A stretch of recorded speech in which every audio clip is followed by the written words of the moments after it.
I've been sitting here thinking about all the things you do for me, how you make me. Today we're going to a watch fair. What are you most looking forward to? My husband's happiness. I lose my mind 'cause you keep it like a secret. Why won't you reveal it?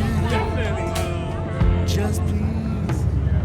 This watch fair is called Wind Up, and I originally found out about it by scrolling on Instagram, and one of the brands that I follow posted about it, and since it was in New York, I was so excited to go. The advertisement mentions that they have about 130 brands from all around the world coming together for this fair. Brands like Oris, Shinola, Christopher Ward, and so many more.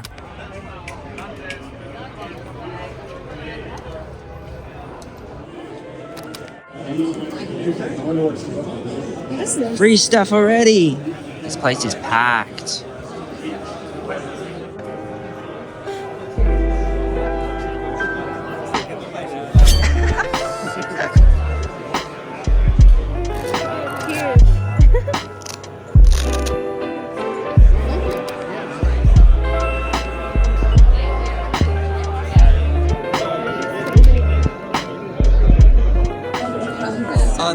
This is auto. So this is all cars and some travel. Over here is Samara, Rolex, Samara. This place is packed.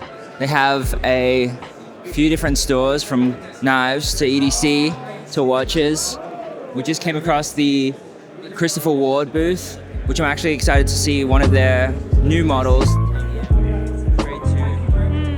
I just watched a video about this watch, so I was actually excited to try it on the wrist. It is made out of titanium grade 2. It is the C60 Trident Lumiere, and it has been cost tested. Has a helium release valve.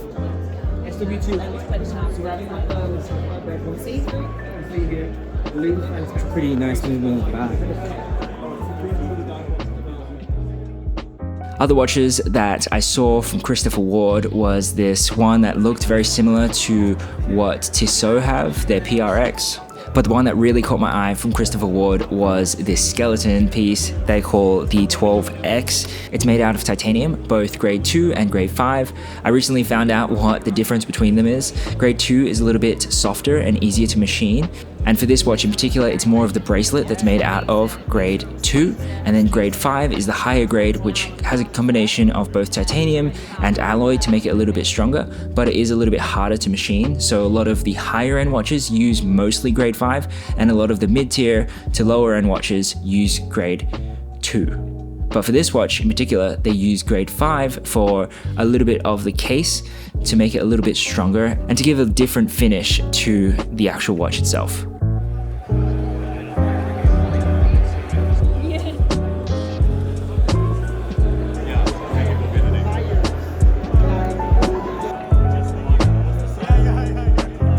As walking through the first floor, knowing there still is a second floor, I came across another brand I've been admiring online for a while, which is called Serica. Their watches are very classic and minimal, and were even better in person.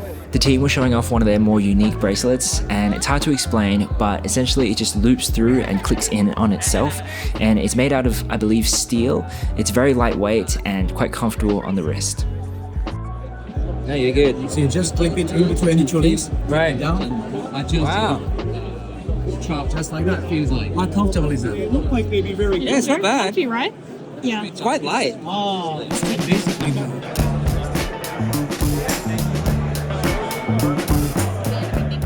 Doxa was right next door, showing off a lot of their new dive watches with a green dial. I really liked the Sub 300 with the forged carbon case. It was super lightweight and wore very nicely. Another booth right next door was Analog Shift. They were so busy I couldn't squeeze through, but they were showing off a lot of their secondhand watches.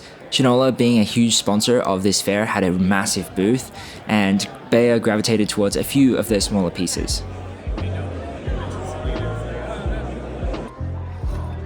We did pass a booth that I was a big fan of, which is called Charlie Whiskey Tango. I've been following them on Instagram for quite a while, and I was telling Bea that, oh, this is the place that makes all this random stuff, and then she told that to them, and I hope they didn't get offended by it, but they do make a lot of random stuff, but a lot of very cool things. Bea was looking at one of their salt dispensers that they had. I personally am a big fan of their tape dispenser and a lot of their pens, and a brand I hope to acquire a few pieces from in the future.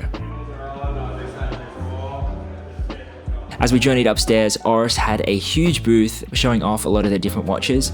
I asked if they had a specific watch, which they released quite a while ago, but unfortunately they sold out.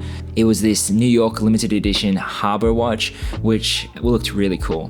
We did try on a few of their dive watches. We did also get a free gift, which they were giving away this really nice porcelain cup, which is a collaboration with the Yankees.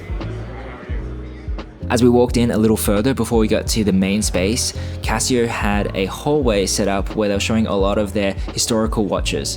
One of them that caught our eye was this wrist camera watch that they had that also shot pictures in color. I wish they still sold this because this one was really cool. We made it to the second floor. This is where it's at. There's so much stuff to look at. It's like right and left, and it's so busy. One thing that really amazed me was how many people actually showed up to this event. It was packed. No matter where you walked, you always are bumping into people.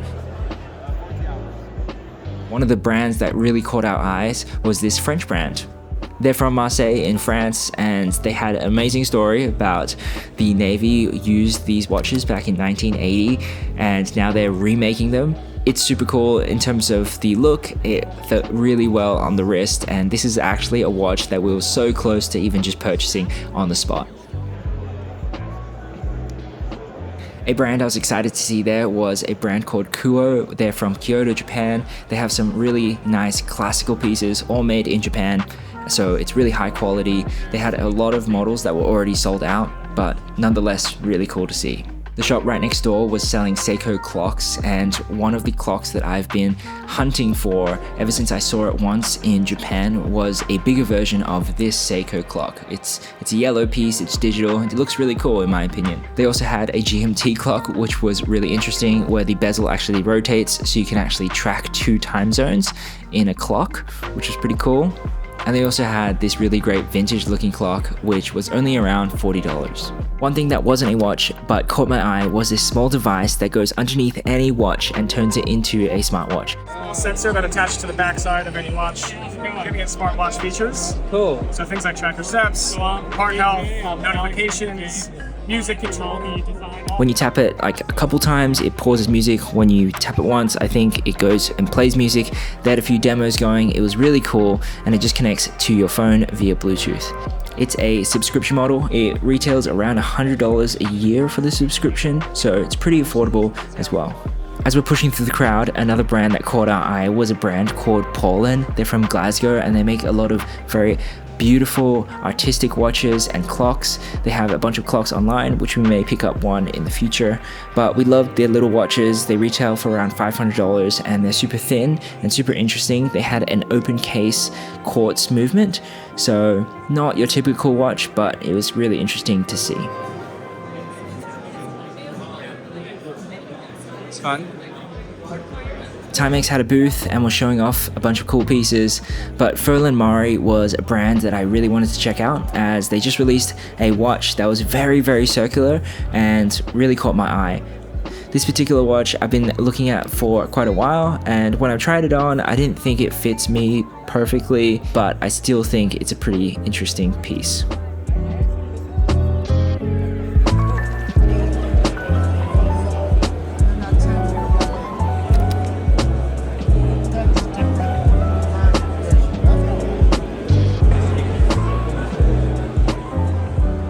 There were quite a few experimental watches on the show floor, which were really cool to see, but I did gravitate more towards the classical watches, and another watch brand I was excited to take a look at was a brand called Nivada. They had a few chronographs, which I was excited to try on.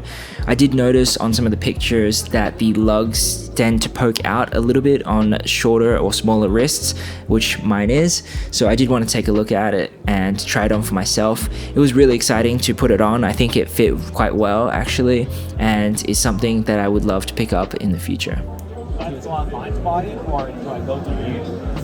Not bad. Quite chunky.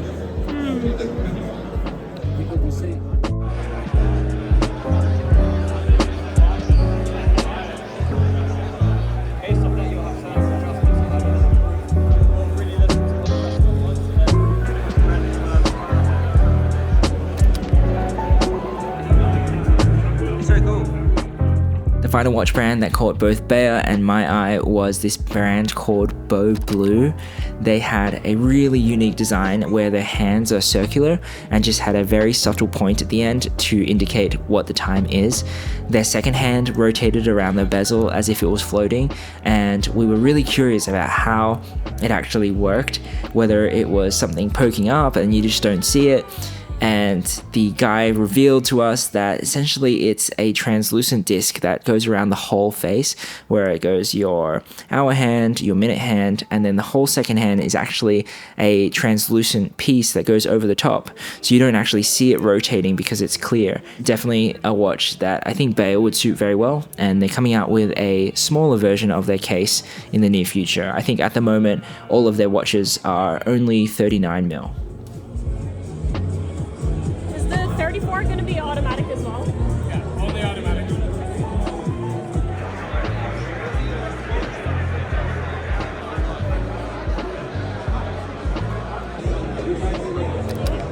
It makes you a bit happy with it.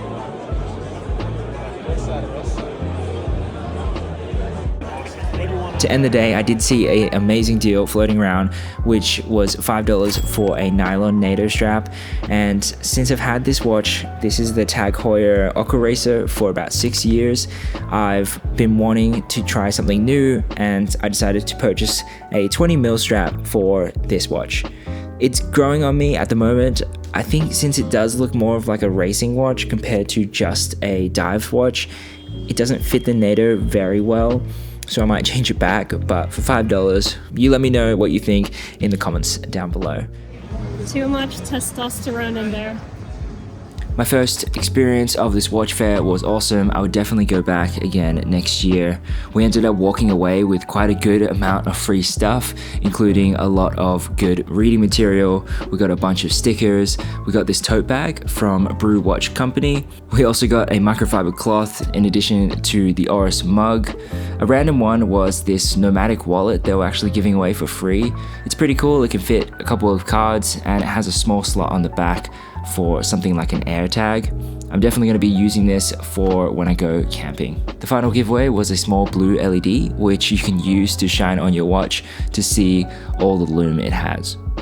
Thank you so much for watching. I had a blast going to the show, and I think Bea had a good time as well. If you have any questions, pop them in the comments below. Otherwise, I'll see you in the next one. Bye.